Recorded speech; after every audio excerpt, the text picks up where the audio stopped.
Hello and welcome to the MiniMapCast. For half a second, I thought you were going to start, Kerry, but I had to remember that I throw it to myself. I don't even have the script. I don't even have a timer on. I'm so like flying by the seat of your pants. Exactly. I had a conversation about that phrase the other day. And how did that go for you, Jeremy? It was great, just because like it's a great phrase. It makes no sense at all, but it's so fun, and I know exactly what it means.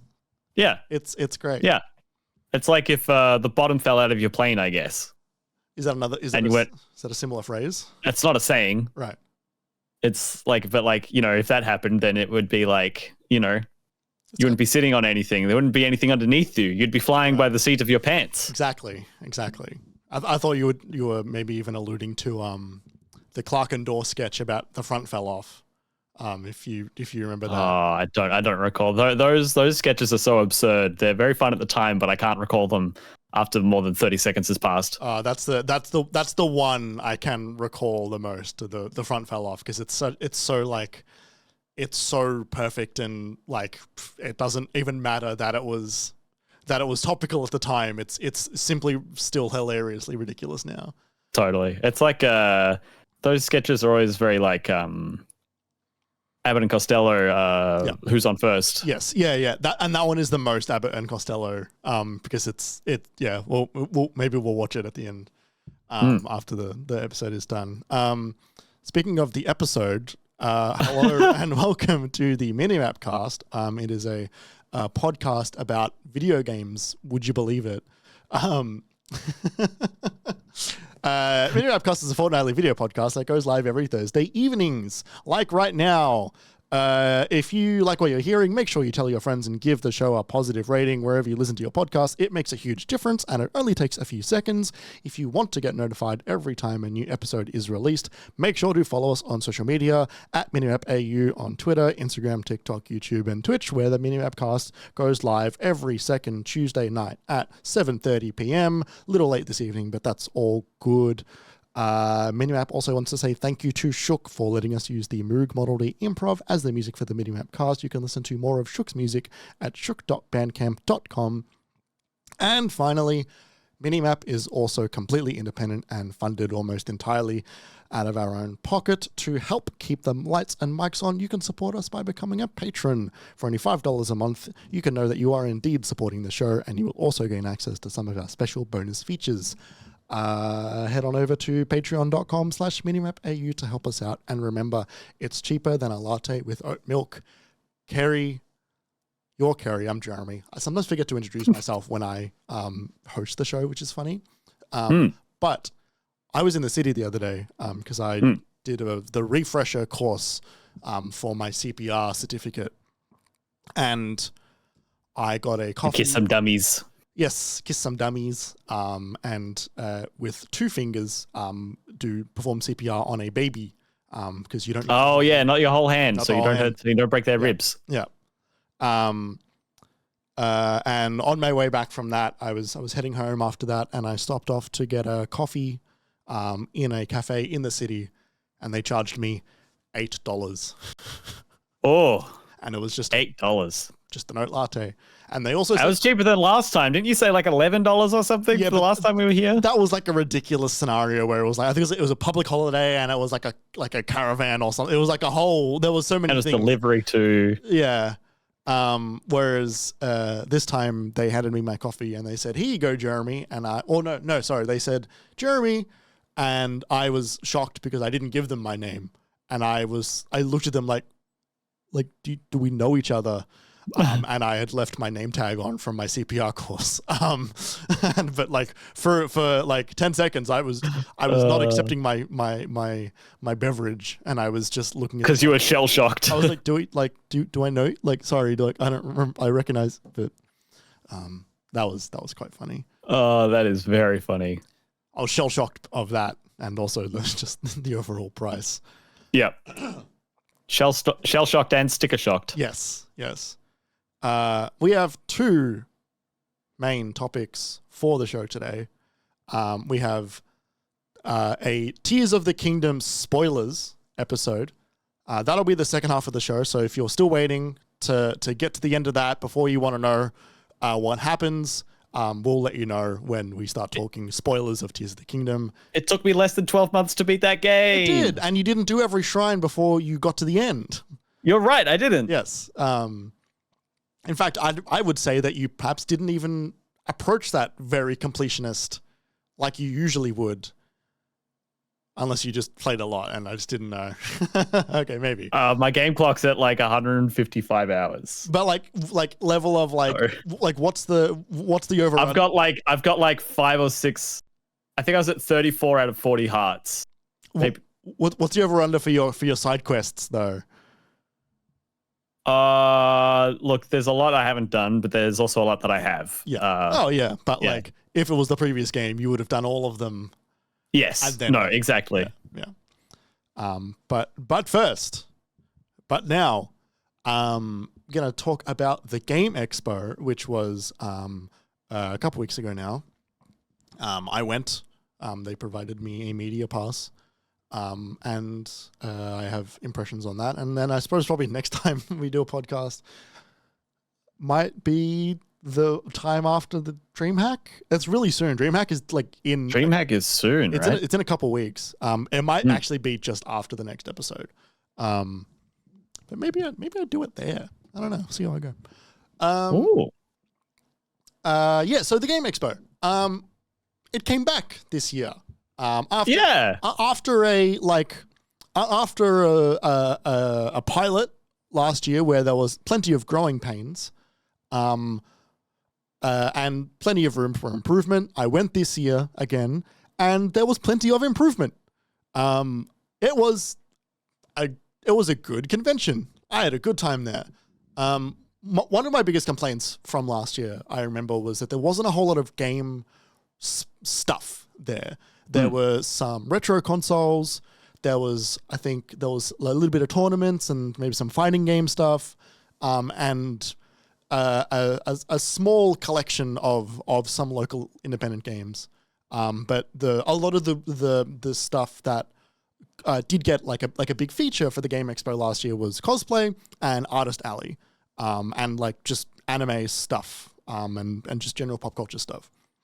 It's not bad, but like when it's called the Game Expo, my expectation was it was going to be like a small PAX basically. Like it wasn't quite that. Look, it was their first time. Every first convention in Melbourne has, for some reason, the exact same growing pains. Because I've been to a lot of the first, their first time in Melbourne. I've been to the first Oz Comic Con. I went to the one of the first Armageddons, the first AMC, the first DreamHack, the first PAX. They all did the same thing the first time they came, which is like kind of have some of what you'd expect and have a whole lot of like glaring omissions. Yeah. This year, the Game Expo had a bunch of game stuff. They had about 17, I think, local games. Oh, great. Some that I recognize from PAX, like the vampire dating sim one was there. A handful of other like some beat 'em up games. And like some AFL, there was like a booth for an AFL game that was there. They also had game related things nearby. The fighting game area or like the console free play area was like a little bit more like expanded upon.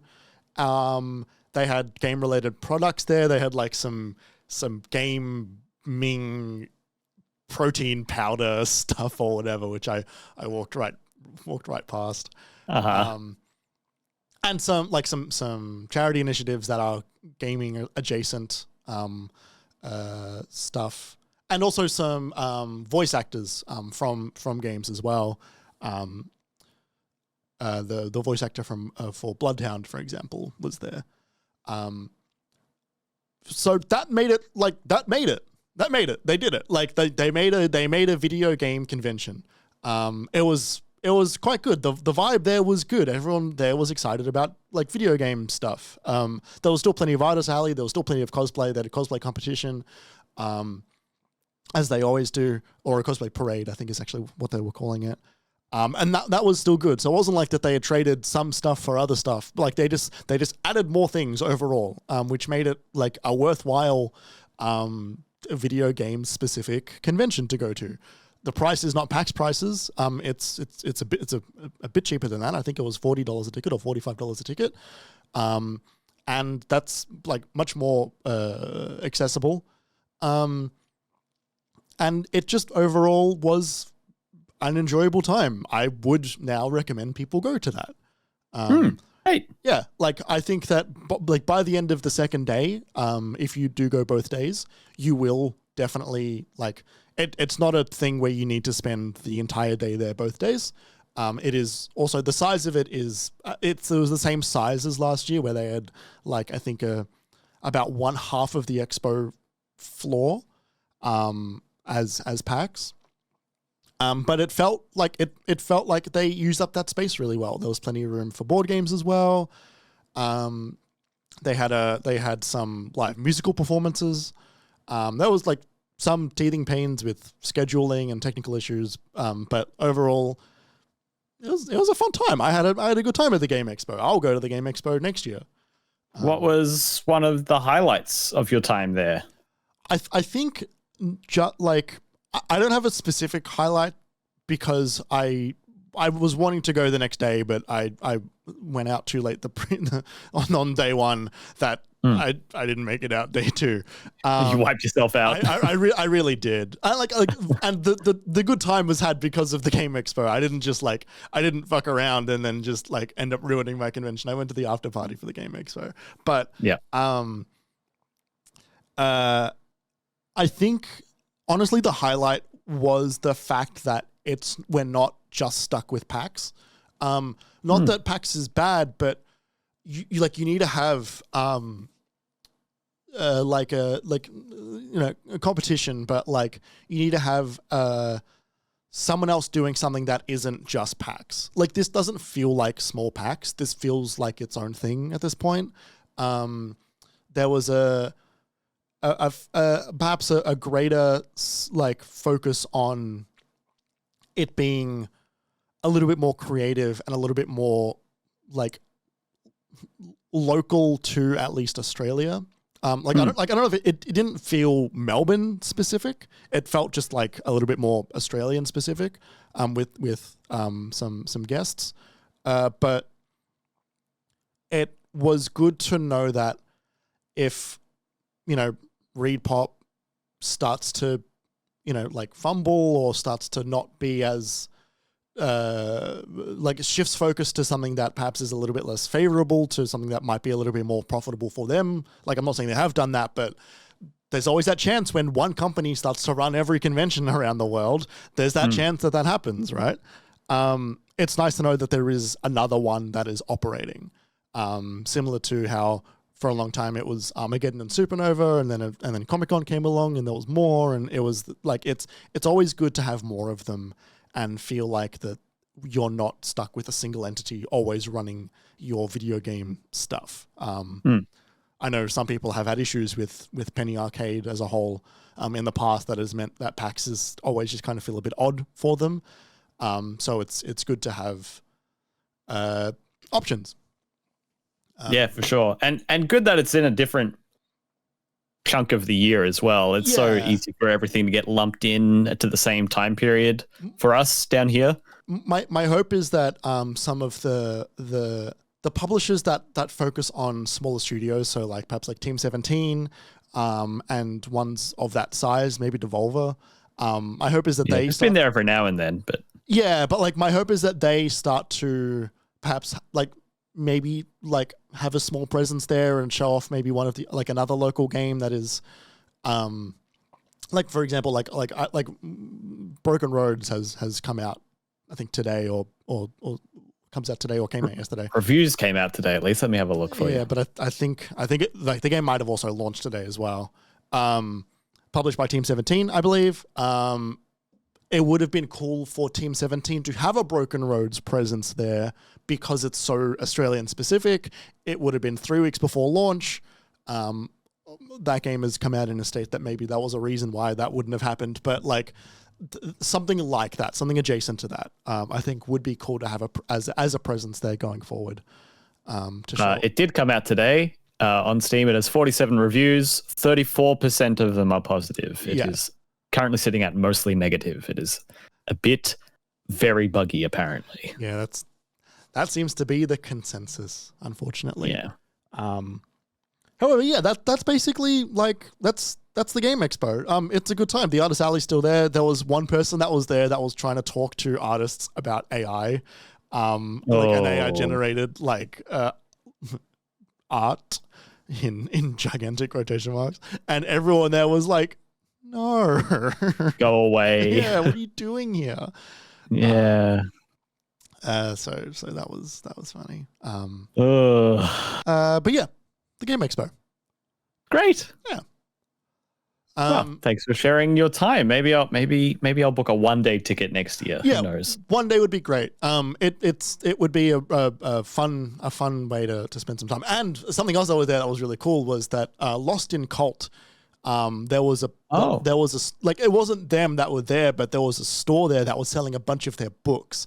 Like Lock On and some of the art books, and they also had stacks of video game vinyls as well. Did you see anything that you wanted to get? I wanted to get the Bloodborne one before I remember that you'd given that to me in the past, and so I did. Sure did. I didn't buy that. There was a bunch that were there, like they were not cheap. They were actually quite expensive because they had been. Like none of them are sold here, so they're all so they're all imported, they're all at a premium. And they need their cut. They're all at a premium, but there was a lot of there was some Final Fantasy ones there.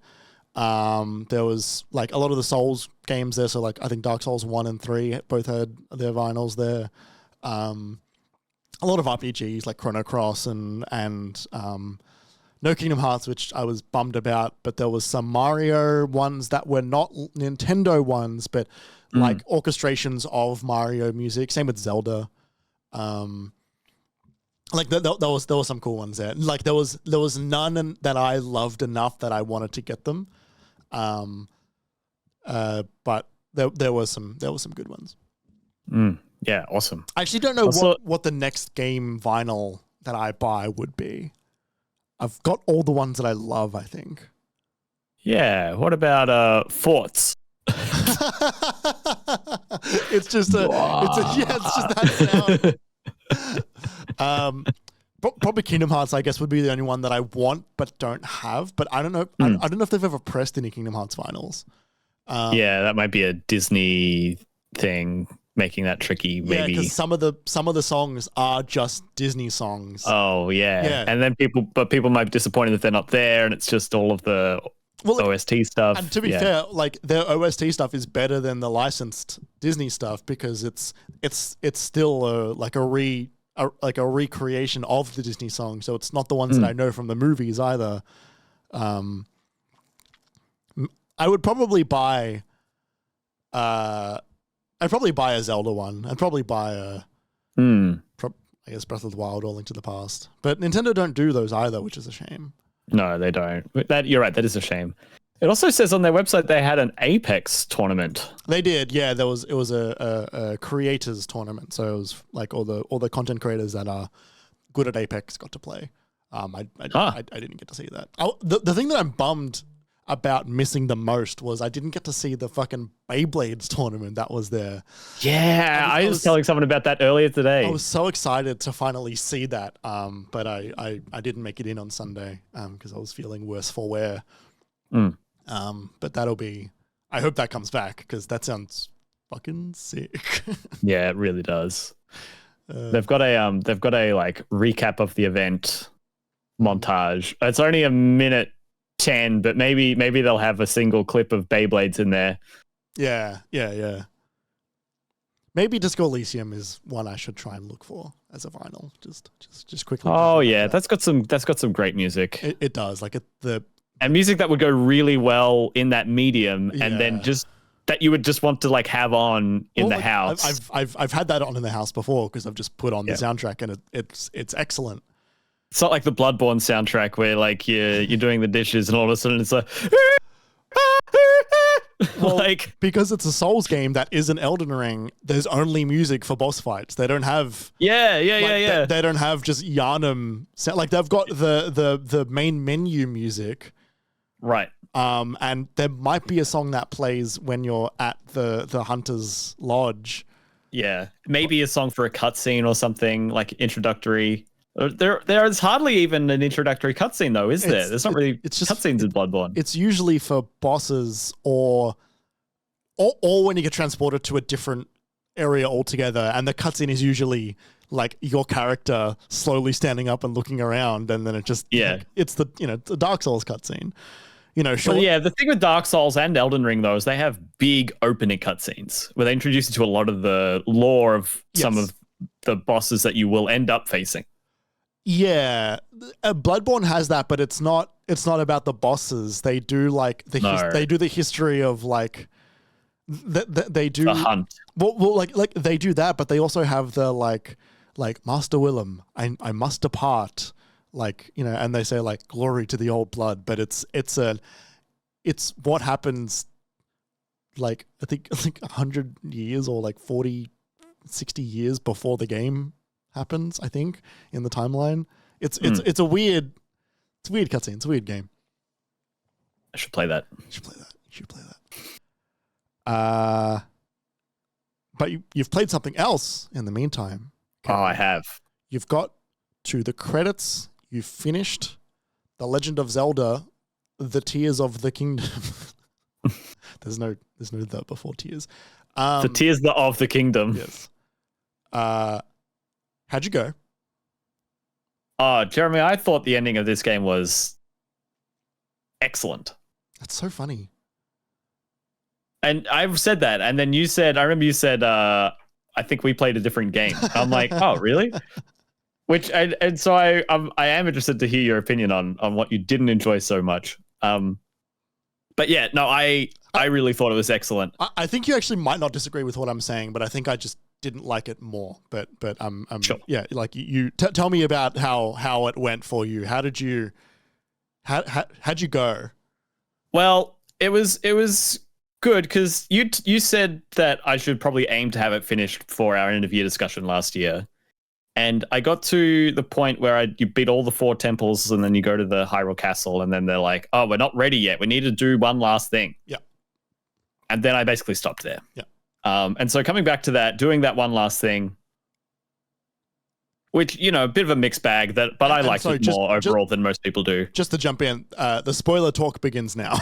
Oh, yeah, spoiler talk begins now. Yeah, let's do that. That's obvious, but just letting you know, the spoilers will now begin. So, yeah, the 5th stage hunt was a bit weird. But and it's weird because you don't know there's going to be a 5th temple until the very, very end of that whole sequence. And then you get there and it's basically just a boss fight room. Yeah. And I think a lot of people thought, oh, wow, a brand new temple. Oh, it's already over. I kind of looked at that and I thought, there's been a whole bunch of linear puzzles and platforming and putting stuff together and doing unique stuff. It's just all been in the overworld to get to this 5th temple. And so I was just kind of like, oh, let's just call that the whole 5th temple and I'm happy. Yeah. I just kind of framed it that way and I'm like, okay. You're right, it is. All of the building of the robot is the temple. It guides the way the boss. Thunderhead clears and you have to traverse that whole thing to even unlock the thing. Yeah. I thought that entire section was bad. I think my issue was that I hated building the robot even. Oh wow, really? Yeah, I was kind of over the slow the slow object moving puzzles by that point, because it's quite slow, because it's about walking. It is slow. Walking in, picking it up immediately and not being able to take it immediately back out and just having to go the long way around. I found that I really enjoyed the puzzles you needed to do, like to get the block to travel along the wire that went up, but you had to position the little hook the right way. I sat there, I was like, oh, how does this work? And I enjoyed that moment. But you're right, it was very slow. And I think it was a moment in the game that probably could have been good to have put before the castle. Yes. And maybe even before beating the 4 corners of the map. Like maybe you beat 3 and then they're like, oh, there's a signal coming from the Farron Woods. We should follow that up. And that could have been a bit dynamic and a bit interesting. And after the amount of awesome shrines I've done up until that point, shrines that are quite open in their presentation, but also in their how you want to execute in their player freedom.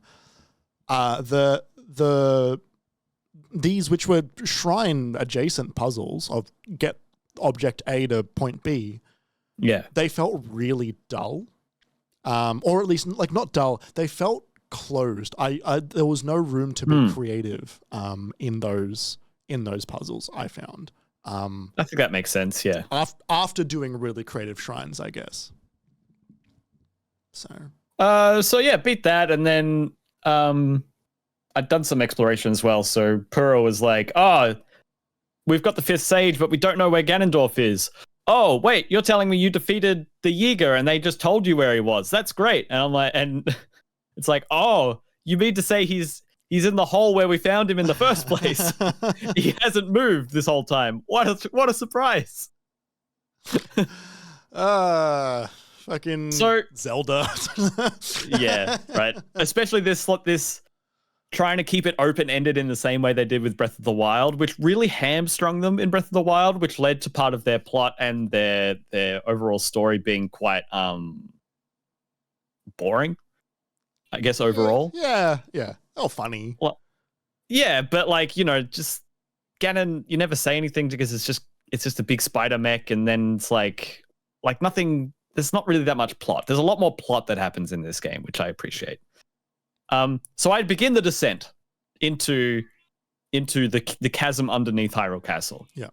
And it's pretty cool. Yeah. It's an area I'd seen the start of before. Yeah, you get there and you're like, I'm not fucking meant to be here yet. I do not want to fight a Gloom Lionel. No, exactly. Thank you. Did you fight it or did you get around it?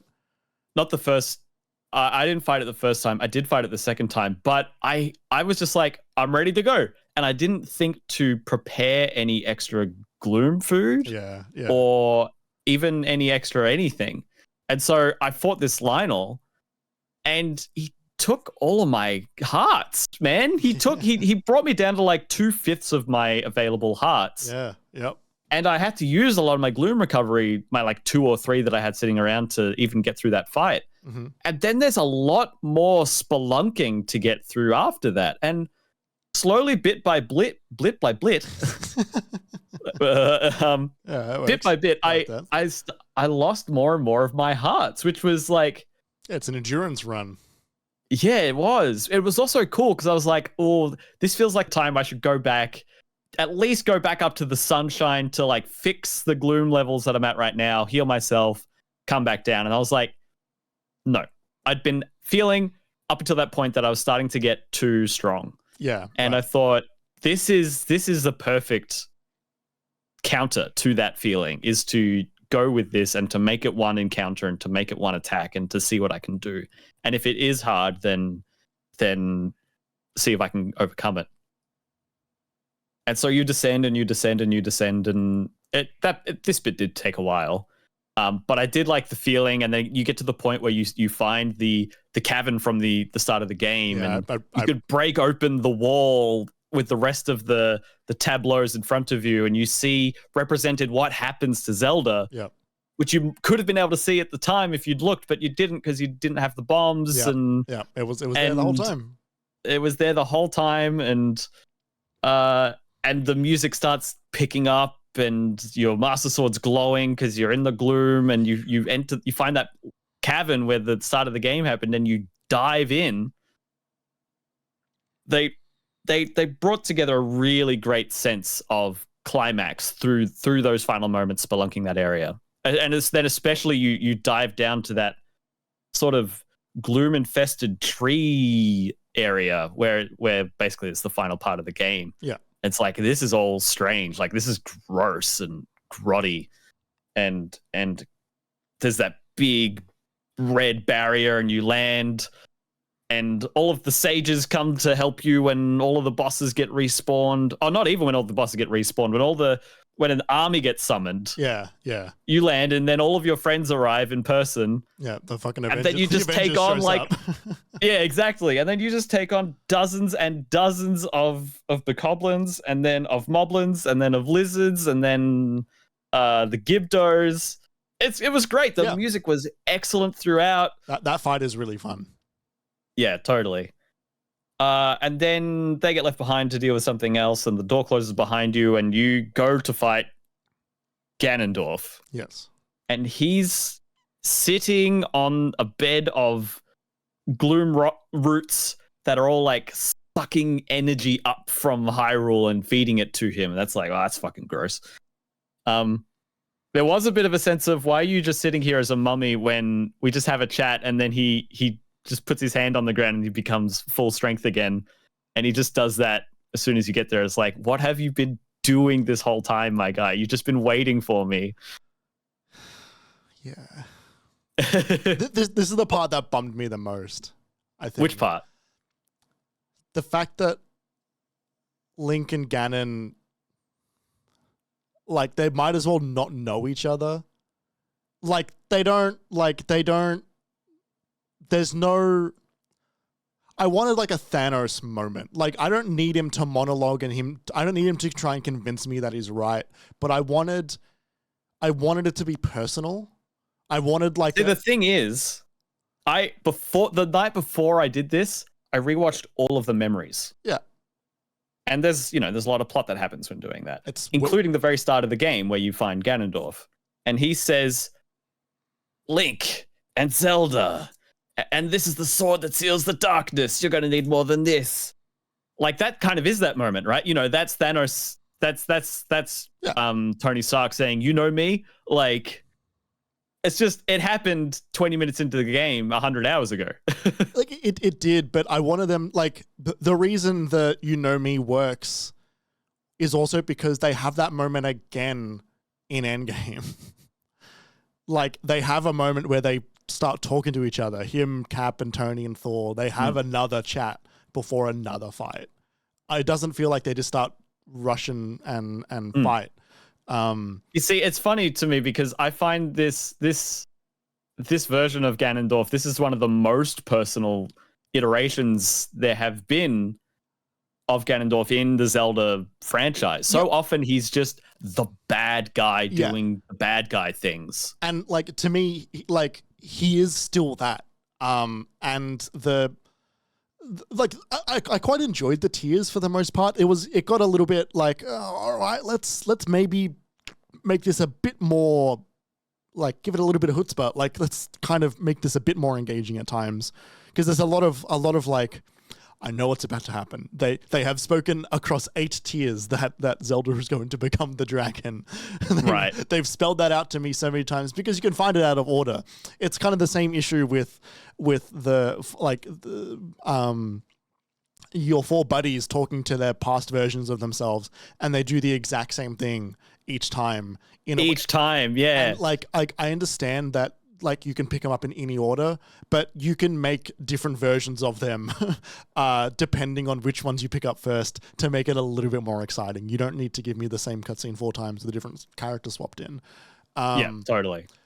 And so I was hoping for a little bit of recounting of Ganon doing all of this, and a feeling of, like, you know, decades of long-standing like anger towards Link, you know, long-standing anger towards Zelda for the trapping and all of this, you know, like even a reference to Ganon, Pig Ganon from Breath of the Wild. Yeah, if he'd been able to reference like how his energy had started to seep out after the calamity, and how he remembered having to face him in some form like 5 years ago or something like that. You're right, that would have been cool. Like, it feels like he's so detached from so much that has happened in the game, and he's so important to this game because he's so important to what happened to Zelda and all of the tears, but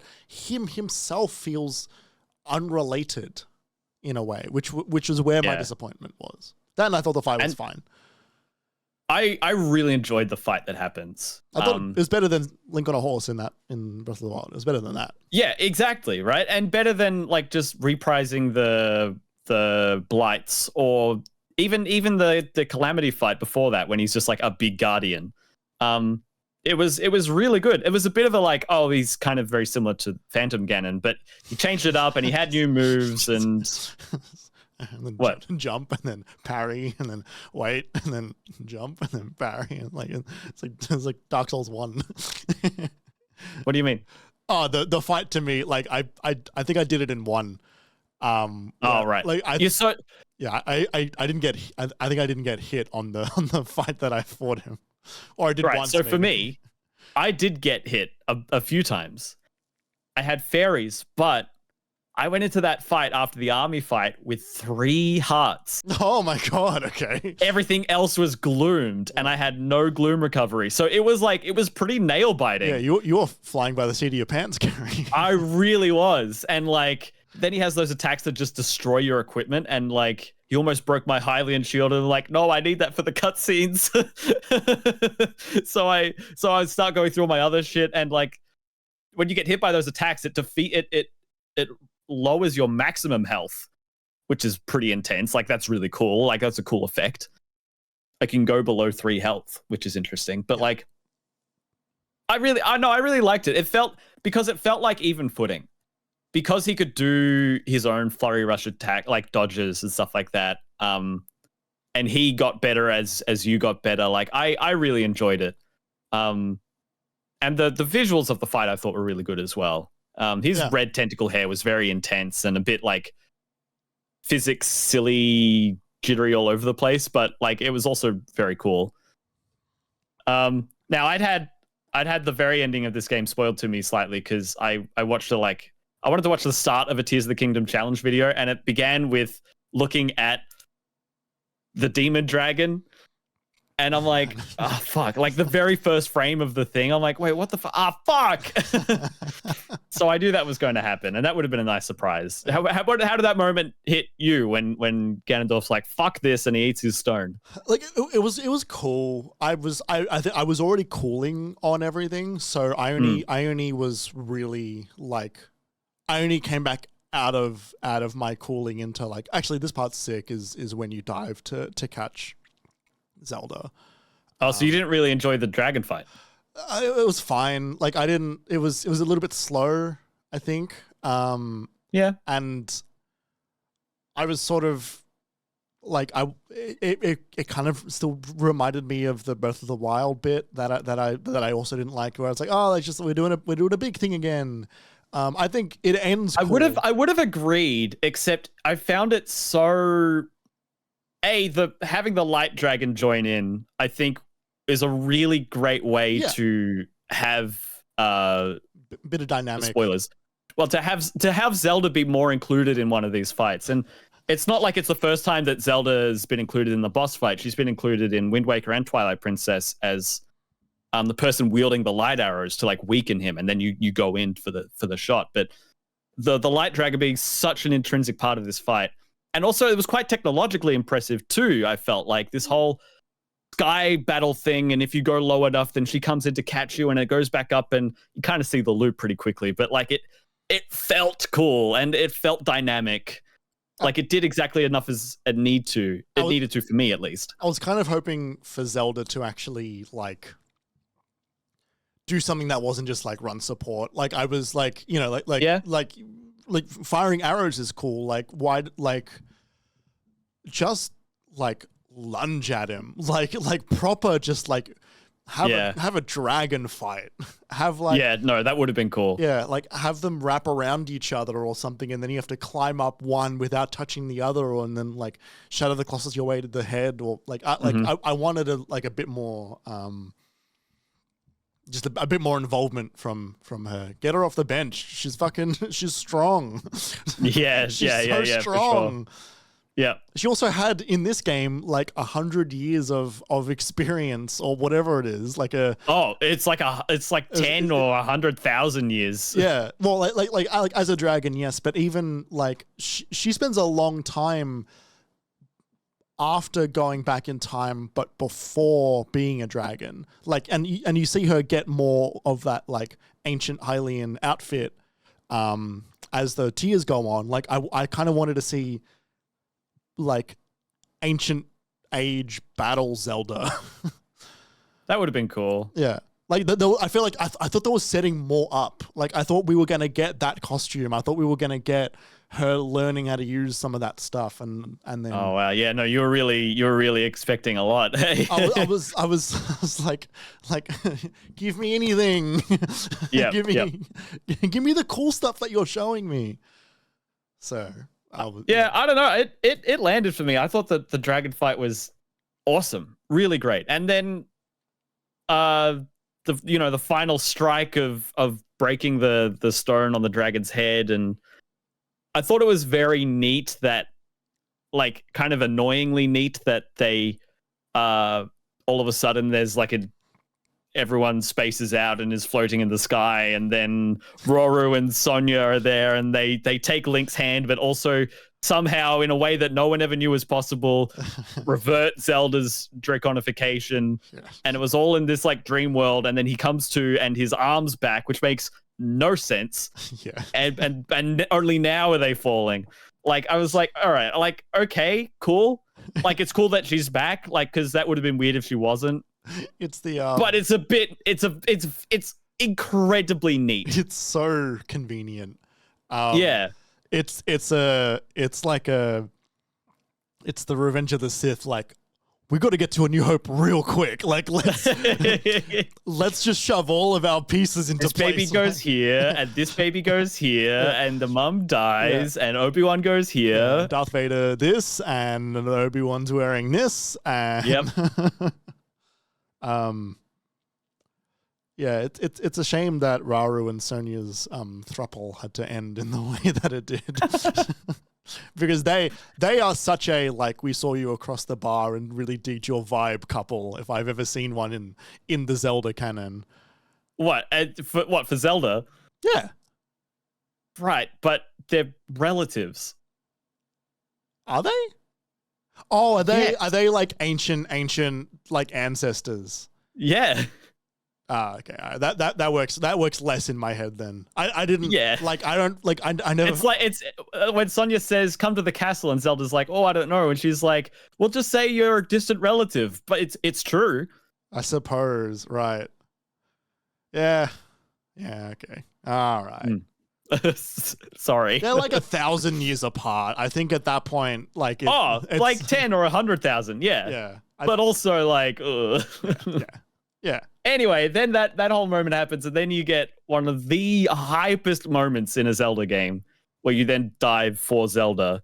Love and that. It's just, there's no HUD, and it's just the normal gameplay, but the music is swelling, and the clouds are parting, and you're getting closer to the ground, and the camera goes to the side, and it was very, very, very good. It was sick. That's like a franchise highlight.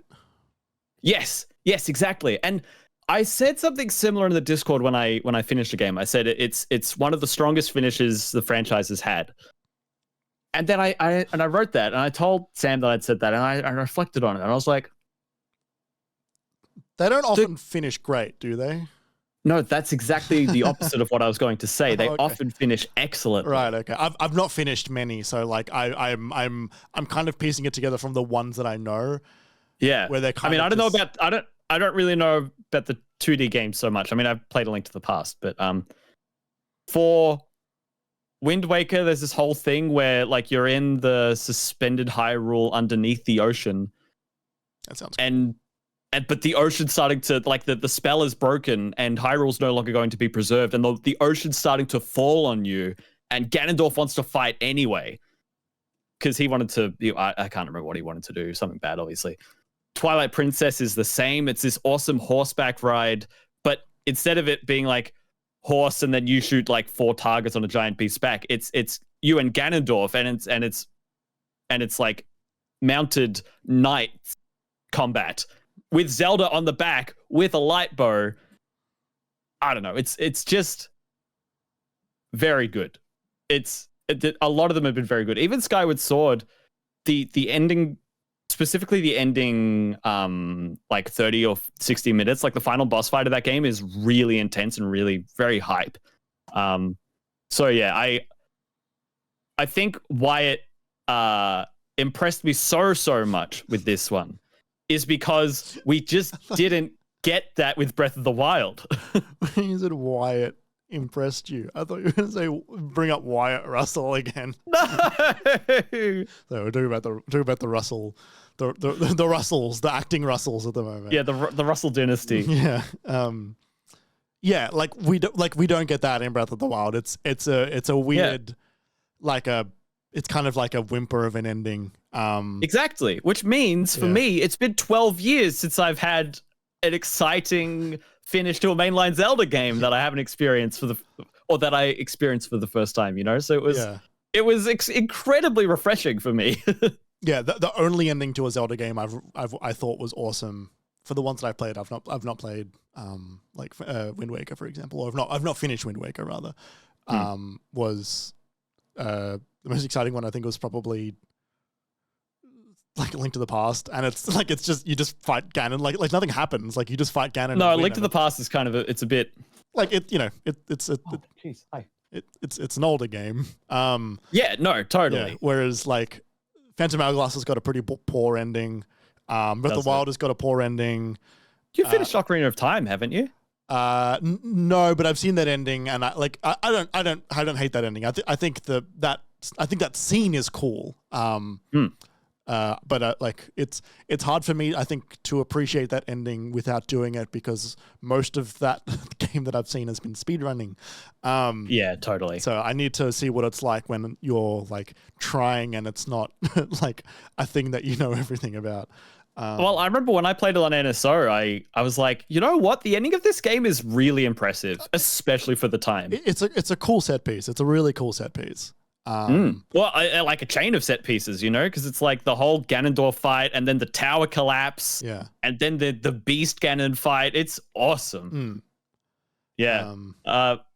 Yeah. But yeah, like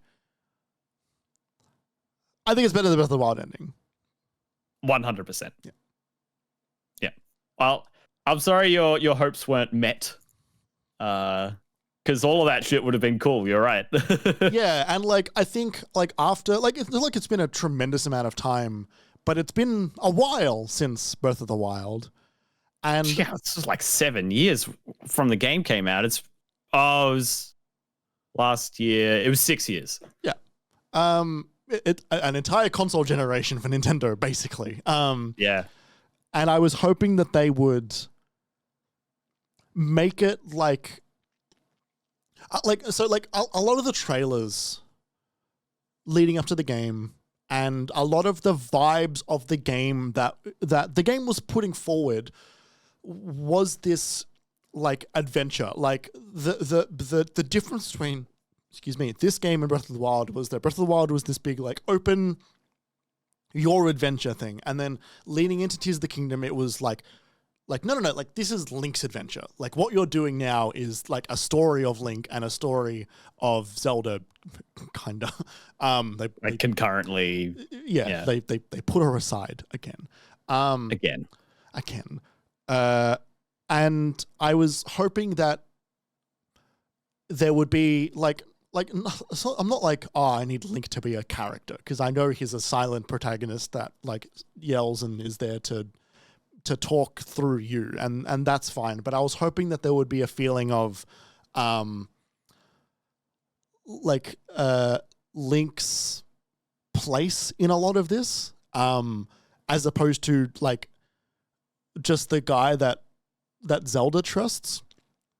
Yeah. Like Link feels more like the hero of time in Breath of the Wild because everybody's telling him this. And I was hoping that that this would be not just everybody already knows he's the hero of time now, and this is going to be like an all-timer journey for this little fella, that is going to be storied for ages, and that he was going to go on these wild adventures that are specific to him and only he would. But like he didn't feel super special in this. I think there was something I really noticed in the final scene of this, and it's the same in Breath of the Wild, in those final moments where you reunite with Zelda.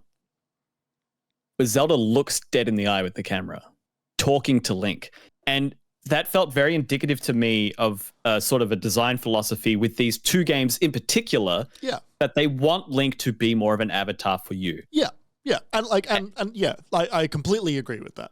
And that's not invalid, right? You know, that's Gordon Freeman. That's, you know, that's been done so many ways. It's been done very well with older Zelda games as well, and you could name your character, for instance, and that's just what it was, and you were the one adventuring, but Link was the default name. Even although now in this, there's voice acting, and he's like canonically Link, as he has been for a while, but he's even more that. He's kind of less of a character than he's ever been. He's far less emotive. He's given many less chances to like be anything. When you compare that to something like Wind Waker, where it's about him finding his sister, and you see he has so many expressions in that game of being distraught that he can't save her, and being angry and being determined when he gets up to the point where he can, and then when it's about trying to get to Zelda, or like so expressionful, so emotive. Yeah. And a very similar. He's got such. Yeah. Unlike me. But he's like in Twilight Princess and Skyward Sword as well. In Twilight Princess and Skyward Sword as well, he does have much more of a character. Things happen to him and he reacts to them and he cares about the way things play out.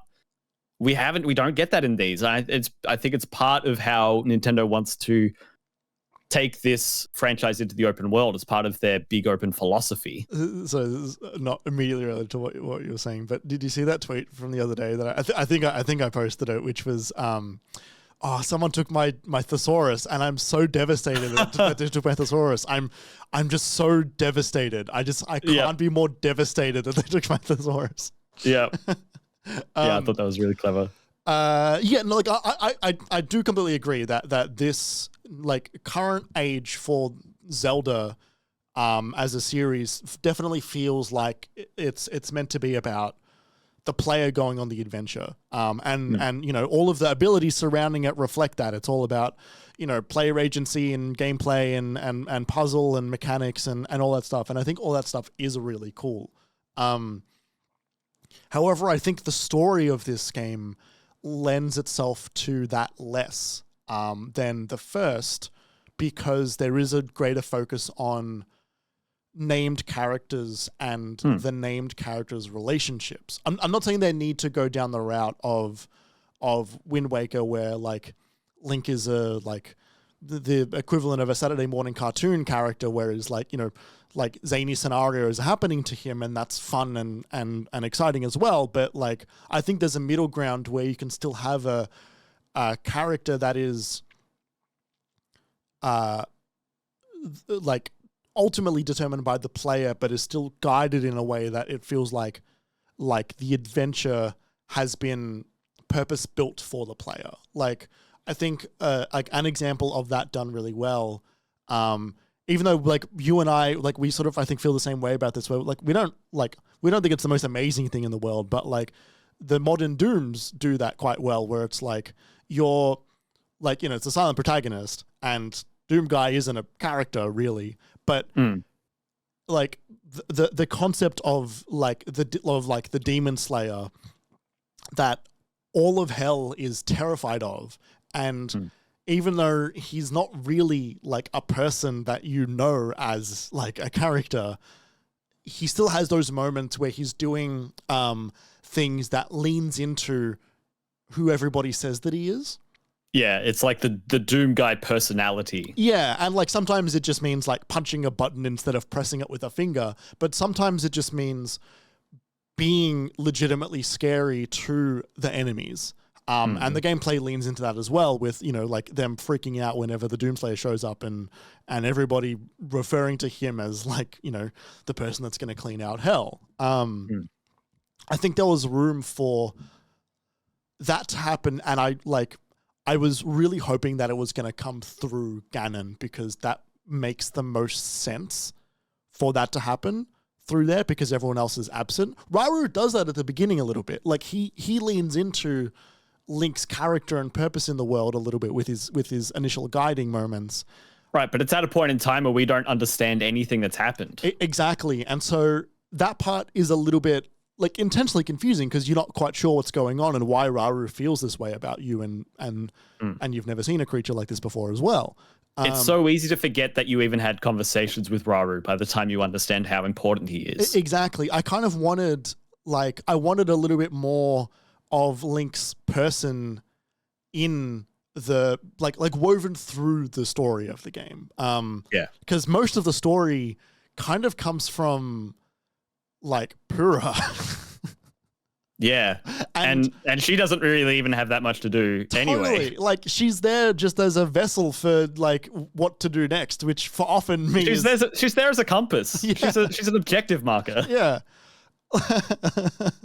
Like there could be so many moments for like levity with all of the different sages in this game. Yeah. Like all of them. They all are youthful and energetic and you know, burdened with responsibility, but also quite enthusiastic. And, you know, they could have a blunder and maybe Link could like kind of chuckle and scratch his head and smile, you know, but he doesn't ever smile in this game. And like, or like have a moment of teaching. Like he learned so much from the 4 sages in the first game. It would be so cool to have the reverse of that. Like it would have the moments where he's actually passing on the knowledge that their ancestral sages have actually given to him. Especially because so many of the sages in this game were related to or even were the descendants of the champions from the last game. Yeah. So like you could say to side on like not say, I don't know, maybe it's time to give Link a voice, you know? Like maybe I'd be okay with that, honestly. Like there's nothing wrong with that. When you go back to Wind Waker, when you go back to Wind Waker and the first time you're on the boat, the boat, what is it? The boat of Red Lions, the King of Red Lions. Sure. And Link sits up and he's been passed out and he's woken up and he's hearing this voice. He's looking around and then the head of the boat turns around and then says something to him, and he's all like, "What?" And he like falls back, but he emotes, he speaks, he gives, he performs. Yeah. You get that sense of how bewildered he is as this young child to be confronted by a talking boat. You know what I mean? Like, there's none of that here. Yeah. And I don't even think that he needs to speak, but I just want him to be an active participant, I think. Yeah. I think that it works in Breath of the Wild, and I think it works less here. And to be fair, they were addressing the criticism that, you know, the story and the characterization of everyone was kind of weak in the first game. There was not much to bite into in Breath of the Wild. Yeah, but I think that like they didn't learn that lesson enough, I think, for me. Like I wanted them to lean in harder, and yeah, make me I don't not like Link. I don't have a feeling about Link. Like it's hard to have an opinion on him. Like I like Mario. Right? They're so close to each other. Yeah. Like Mario doesn't do anything physically different to Link aside from Mario's really excited and happy to be there, and that's all he really does. But like even the moments in like Odyssey, for example, where there's like hilarious shenanigans, he will still react to certain things, or he'll look around with a look of concern at something. And then even the end of the game, right, where both Bowser and Mario are trying to like give flowers to Peach or something like that. Like that's just a character moment. Samus has character. Samus has a bit of like, you know, like the character for the most part is just like fucking cool as hell. But like, it's still a character of like, what's Samus's character? She's cool as hell. She's gonna do things that are actually extra, but it's because she knows they're fucking cool. And she's going to do them because of that. That's that's similar vibes to Doom Guy, right? Yeah, same thing as Doom Guy. You know, like there's that. You know, like Master Chief in the first Halo is kind of like his whole thing is just like I do cool things and I do them cool. Yeah. Man, you got to respect it. You know, you got to respect the hustle. You got to respect that confidence and that drive. I have a question for you before we wrap it up. What's the next Zelda look like? Oh, I don't know. Because I can't fucking believe that they made a sequel to. I've been saying this for a year now. I can't believe they made a sequel to Breath of the Wild and that it made Breath of the Wild irrelevant. Like, I don't think they made it irrelevant, but I think that not entirely. Yeah. But for a decent portion of it, they kind of did. But I can't believe they did that. I can't believe they made Breath of the Wild. They're really in their bag right now, and I kind of want to just let them. I just want to see what they want to do because they're giving us stuff we didn't know we wanted, which is great. But like, however, is it the same structure? I don't know if I want a third one of these. Yeah, but at the same time, it was excellent. So like, I don't know, man. It's like how, you know, I could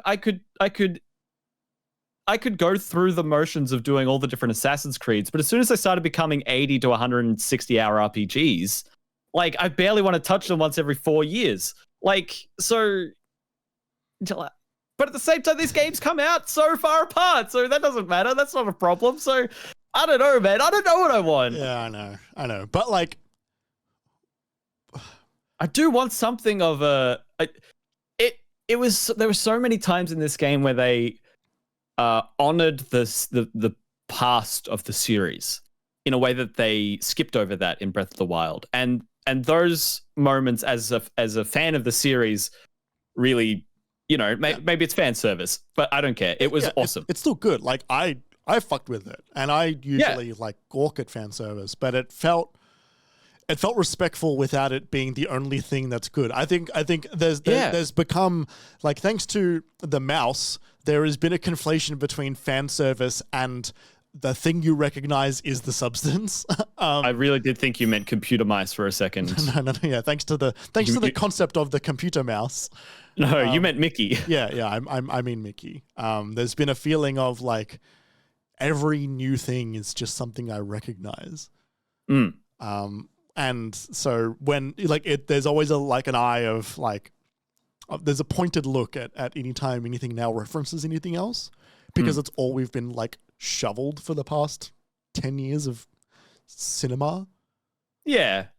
By the same token, with Zelda games, they've always built upon each other. They've always built. It's kind of like a Ratchet game in that same sense. You know, it's not formulaic, or if it is, it's also defined by what it does differently to what it did last time, or differently to the formula, while also honoring what came before and doing a new twist on what came before, like dungeons and sages and Temple of Time and musical instruments, and the overworld and the underworld, like all those concepts and giving variations of them. It's a language, but it's also genre. Like it's its own language, which sort of means that it's, you know, it's like putting lightsabers in Star Wars, right? Like it's like a mythology. Yeah. And so I worry that, you know, I think Aonuma or one of the other higher ups at Nintendo has said since the release of Tears of the Kingdom that, oh, why would you want us to go back? We're keen on this. Why would the fans want us to go back and do what we were doing before? And it's a good question. It feels a little dismissive, but it's a good question when Skyward Sword was received as sort of middlingly as it was for what the series is. You know, it was like only a great game. You know what I mean? Rather than like one that everyone could hang their hats on. So, you know, it's a good point. It needed reinvention. They found it. And they did do that, and they reinvented the medium, let alone the genre. At the same time, there's a reason we have Metroid games and Metroid Prime games. Yes, Jeremy. I 100% agree. I would love there to be room for some classic style new Zelda games and brand new, groundbreaking, we don't even know what we want Zelda games. Yeah. give me a like you know, when I think of the last Zelda game that I truly loved, it was Link Between Worlds. Yeah. Which was fucking phenomenal. And a sequel to the Link to the Past, basically. Yeah, which is wild, bonkers that they did that. Like 20 to 25 years after the original, and did it in a way that was both like not quite groundbreaking, but at least revolutionary in its own area. Like it was new, it was fresh, it was exciting. It felt like the old thing, but it wasn't the old thing. They didn't lean on the old thing. They just built off of the old thing and made just the best game on the Nintendo 3DS. Yeah. They just fucked around and did that. Yeah. And the sequel to what I think is one of the greatest games of all time. And like, it's the fucking Blade Runner 2049 of video games. And, they have room to do that while also doing their large RPGs on mainline consoles that feel like stories you pass down to your grandkids. Yeah, for sure. I keep hearing scuttlebutt every now and then that we might be getting an Ocarina of Time remake. Like a full, yeah. And I don't know if I want it, you know?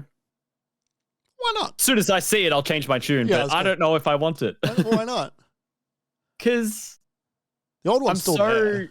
I'm so incredibly familiar with it. I don't want to see it changed, but I also don't want to see it just again.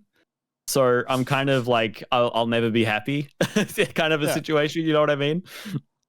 I think it, like, as long as they keep the vibe, because like Nintendo's remakes, I think for the most part have been not enough to, well, it's the game. They don't often change things. The standout exception to that, I think, would be Link's Awakening.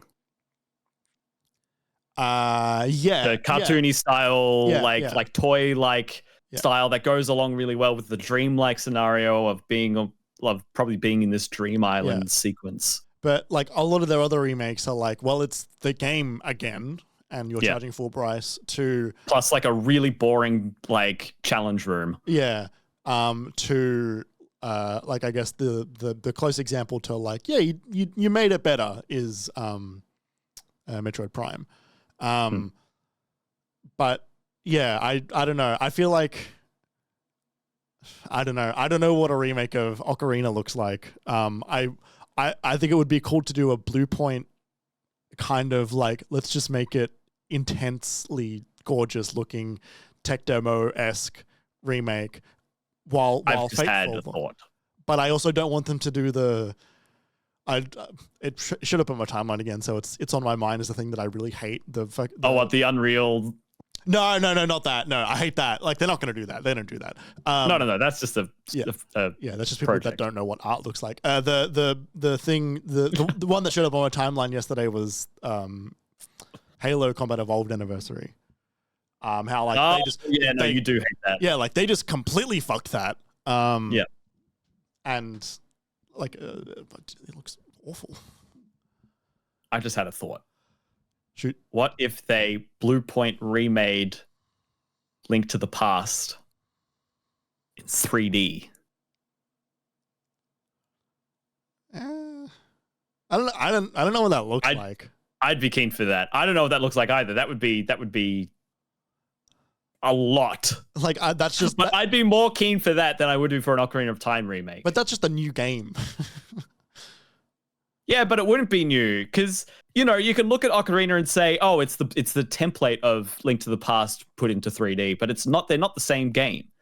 I would what would that look like if they brought that game forward? Can I excite you a little bit? Ocarina. Oh, I don't know. Ocarina of Time, but it gets the Resident Evil 4 remake treatment. Oh, that's what I'm assuming we're talking about when we say Ocarina remake. Yeah, that's what I assume we get as well, where it's like it's not actually the original game, but it's pretty dang fucking close. It's spiritually the same game. Yeah, it hits all the right notes. Look, it would be amazing to see like a Hyrule field that like you can't actually see to the other side of from the other end of it. Like, I don't think there's that many places you can literally do that in the N64 game, but that's because there's a hill in the middle of it. Yeah. I think specifically so that you can't do that. Yeah. It's a technical design hill. Yeah, and it's, you know, it's effective. Yeah. But, you know, it's kind of a small field.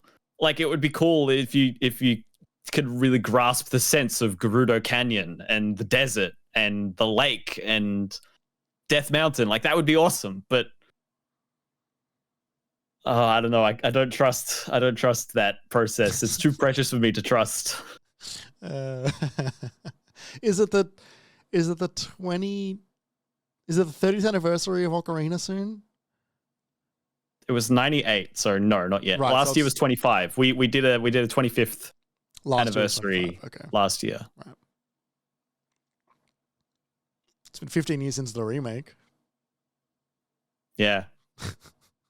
No, not quite. Or is it 10 years since the remake? It's like 10 or 12 or something like that. There's a Zelda anniversary that I think is next year. Next year is the Zelda franchise anniversary, 40 years. 40, right. Which is pretty wild. Or maybe that's the following year, actually, now that I think about it, because wasn't it the 25th anniversary when Skyward Sword came out? I think that was 2011. The Legend of Zelda. So it's 2 years to the 40th anniversary. The Legend of Zelda 1 came out in 1986. That's what I thought, yeah. Because Mario was 85. Zelda was the next year. There we go. All right. Any final thoughts? I was very sad when I beat the game because I wanted to play more because I was so like up on it. I was like high on the game. But I knew when I'd be playing. I know I do have more, but it would be more of the like 150 hours I had already played and not more of the 2 hours of story and cutscenes and voice acting and cinematic moments that I had so enjoyed and wanted more of. Yeah. I was like, oh, it's just not going to be that. So I haven't touched it since I finished it. Yeah. I wonder if you will. I think you'll dip in. I want to. I do want to do all the shrines. Right. I don't think I want to map all the depths though. Like I don't think I've got that in me. It's pretty quick. It's really not that long because you just. I don't know. I'd make like a hoverboard or something and just like zoop, zoop, zoop, zoop, zoop, and I'd have all the map markers from having the shrines above already. But you should do one of the big boss fights in the depths. Oh, I've done those, like the reprisals, right, of the temple fights. What are you talking about? Have you done the big Gleox? Yeah, the King Gleok. Yeah. Oh, okay, all right. I've done one of those in the depths, one of those in the sky. Right. Okay. In that case, yep. You done it. Done it. Yeah. That's it. Yeah, King Gleoks are fun. Back to Winnipeg. Sorry, did you have something else? Not really. Okay. Now I'm just Googling back to Winnipeg. It's a Simpsons joke. Oh. Yeah. That does bring us to the end of the MiniMapCast for this week. Thank you so much for listening. Make sure you listen to the next episode in a couple weeks. The best way to make sure that you don't miss that is to follow us on social media. You can do that by going to @MiniMapAU on your social media of choice. You can also head to minimap.com.au for absolutely everything that we do, including the Minidisc podcast. For those of you that are with us live on Twitch, you can stick around. We're about to start a little post-show. And for those of you listening later, make sure to give us those oh-so-tasty 5-star ratings. It helps us out. And consider joining us in a couple weeks for the live show. It is a good time indeed. Lastly, you can also support us on Patreon. If you want to help keep the lights and mics on, you can do so by heading to patreon.com/minimapau. Doing so for $5 you can know that you are indeed supporting the show, and you'll also gain access to some of our special bonus features. That is going to be it for us. Thanks so much for listening. Catch you on the flippity flop, motherfucker. What the fuck?